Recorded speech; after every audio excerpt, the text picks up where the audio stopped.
আবারও স্বাগত একুশে বিজনেসের সঙ্গে রয়েছে আমি সাদাত হাবিব বিশেষ। টাকা ডলার বিনিময় হার পুরোপুরি বাজার ভিত্তিক করতে পারে বাংলাদেশ ব্যাংক। একই সঙ্গে কোনো ব্যাংক যাতে ডলারের বাজারে কারসাজি না করে সে বিষয়ে নজরদারি বাড়ানো হবে। ডলারের দাম বাজারের উপর ছেড়ে দিতে আন্তর্জাতিক মুদ্রা তহবিল আইএমএফের চাপ রয়েছে। জানা গেছে আইএমএফের চলমান 550 কোটি ডলারের ঋণ কর্মসূচির অংশ হিসেবে ডলারের দর পুরোপুরি বাজার ভিত্তিক করার বিষয়টি আলোচনায় আনা হয়েছে। কেননা জ্বালানি পরিস্থিতি মোকাবেলায় আইএমএফের কাছ থেকে আরও 200 কোটি ডলার এবং বিশ্বব্যাংকের কাছ থেকে 100 কোটি ডলারের ঋণ নেওয়ার চেষ্টা করছে বাংলাদেশ। নতুন করে এসব ঋণ পাওয়া না গেলেও কোনো কারণে যাতে চলমান কর্মসূচি বাতিল না হয় তা সরকারের অন্যতম লক্ষ্য।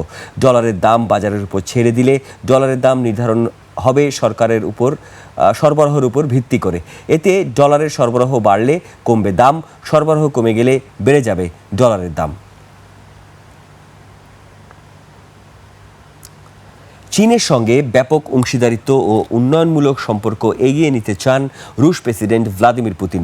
দুদেশের মধ্যে কৌশলগত সম্পর্ক আরও জোরদার করতে চান তিনি।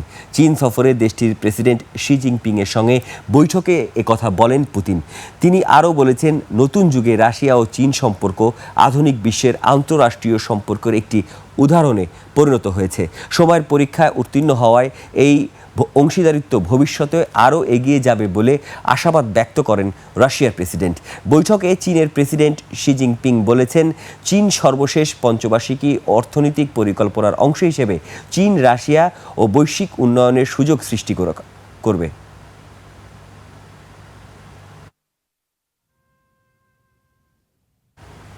টানা 3 দফা দেশের বাজারে সোনার দাম কমিয়েছে বাংলাদেশ জুয়েলার্স সমিতি বাজুস। ভরি প্রতি সোনার দাম সর্বোচ্চ 2158 টাকা পর্যন্ত কমানো হয়েছে।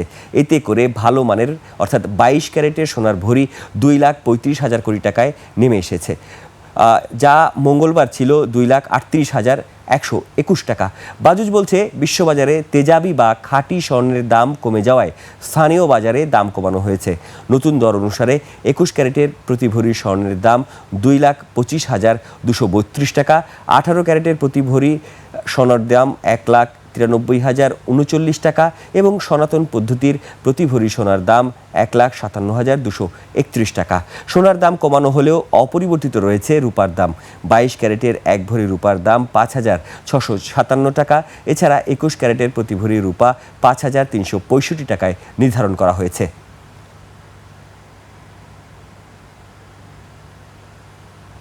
সড়ক মহাসড়কে চলছে নির্মাণ কাজ। ভাঙাচোরা রাস্তা, মহাসড়কের সেতু নির্মাণ এবং ঈদের আগে মুহূর্তে পশুবাহী যানবাহন বেড়ে যাওয়ার কারণে যানবাহনের গতি ধীর হওয়ার আশঙ্কা করা হচ্ছে। হাইওয়ে পুলিশের তথ্য অনুসারে ঈদ যাত্রায় সড়ক পথে ঘরমুখে মানুষের দুর্ভোগের কারণ হতে পারে 94টি যানজট প্রবণ স্পট। প্রতিনিধিদের তথ্য ও ছবিতে মাসুম আলিসার রিপোর্ট। ঈদ যাত্রায় ঢাকা থেকে বিভিন্ন গন্তব্যে যাতায়াত করবেন প্রায় 1.5 কোটি মানুষ, সিংহভাগই সড়কপথে। তবে দেশের প্রধান সড়কগুলোর অবস্থা কি? আসন্ন ঈদ যাত্রায় সড়কপথে ঘরমুখী মানুষের দুর্ভোগের কারণ হতে পারে 94টি যানজট প্রবণ স্পট।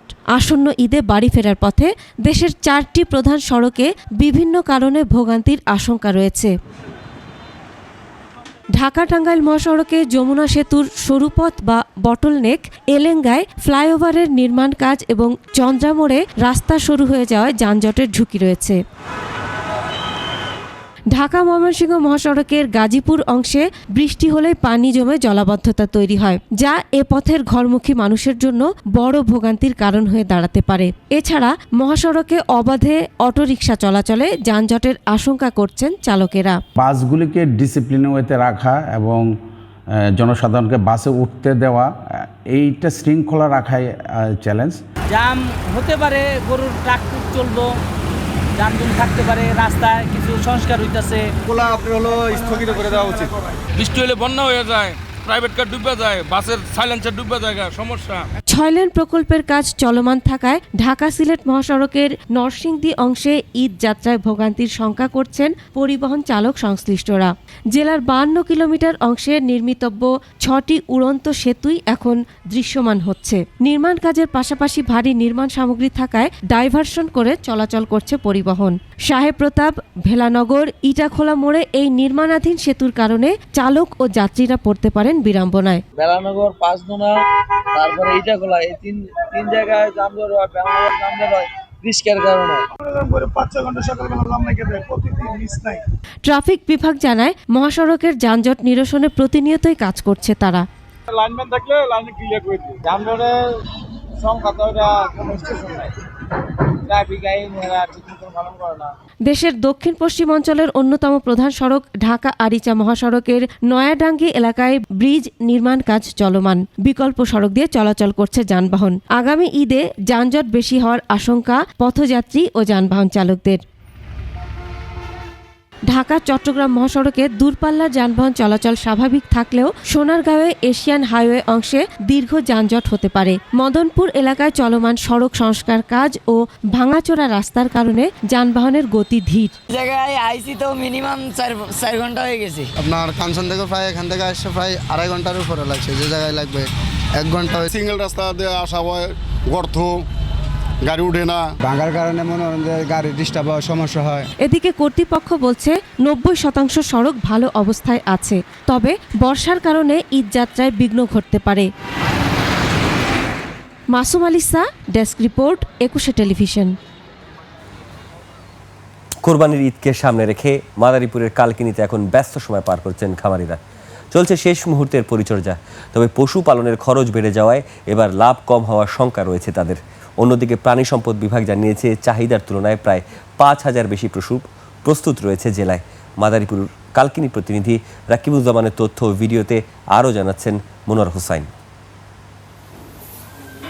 ঈদুল আজহাকে সামনে রেখে এখন ব্যস্ত সময় পার করছেন খামারিরা। চলছে শেষ মুহূর্তের বাড়তি পরিচর্যা। অধিকাংশ খামারে দেশীয় পদ্ধতিতে গরু লালন পালন করা হচ্ছে। পশুদের খাওয়ানো হচ্ছে সবুজ ঘাস, খড়কুটো ও প্রাকৃতিক খাবার।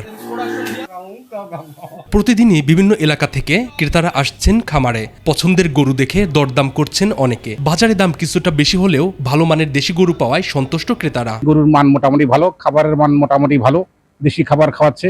গরুর দামটা একটু বেশি এবছর। খামারিরা জানান, নিজেদের জমিতে উৎপাদিত ঘাস ব্যবহার করেও পুরো খরচ সামাল দেওয়া কঠিন হয়ে পড়ছে। গোখাদ্য, ওষুধ ও শ্রমিক খরচ বেড়ে যাওয়া এবার লাভের পরিমাণ কমে যেতে পারে বলে আশঙ্কা তাদের। খড় কুটা, ভুসি, কাঁচা ঘাস আমরা খাওয়াই, আর কোনো বাজে ঘাস খাওয়াই না। প্রত্যেক বছরের তুলনায় এবছর একটু খাবারের কষ্টটা বেশি, কিন্তু এবছর যদি বিদেশি গরু না আসে তাহলে মোটামুটি আমরা খামারিরা লাভবান হবো আশা করা যায়। প্রাণী সম্পদ বিভাগ বলছে, জেলায় কুরবানির পশুর চাহিদা 66,880টি হলেও প্রস্তুত রয়েছে 72,495টি পশু। পশুর হাটগুলোতে স্বাস্থ্যসেবা নিশ্চিতে গঠন করা হয়েছে 16টি মেডিকেল টিম। এবছরের কুরবানি হাটে আমাদের চাহিদার তুলনায় আমাদের 5,000-এর অধিক পশু উদ্বৃত্ত রয়েছে। আমরা খামারিদের সাথে কথা বলছি, তাদেরকে পশু পালনের ব্যাপারে বিভিন্ন ধরনের পরামর্শ প্রদান করছি এবং আমাদের হাটে সার্বিকভাবে তত্ত্বাবধানের জন্য মোবাইল ভেটেরিনারি টিম কাজ করে যাচ্ছে। জেলায় চাহিদার তুলনায় কোরবানির পশু বেশি থাকলেও দাম নিয়ে দুশ্চিন্তায় রয়েছেন অনেক ক্রেতা। আর খামারিরা বলছেন, দেশীয় খামার শিল্প টিকিয়ে রাখতে সরকারি সহায়তা আরও বাড়ানো প্রয়োজন। মনোয়ার হোসাইন, 21 টেলিভিশন।